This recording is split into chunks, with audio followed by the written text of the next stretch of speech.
Я официально и авторитетно заявляю, меня там не было, и то, что там кто-то говорит, это целенаправленный черный пиар, в котором нет оснований.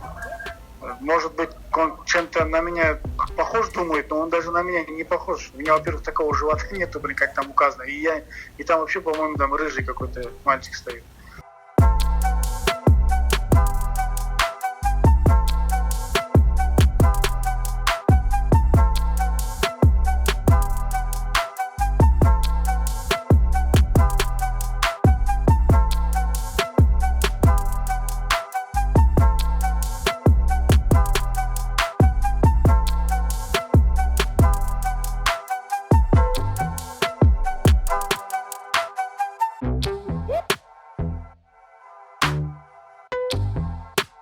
Thank you.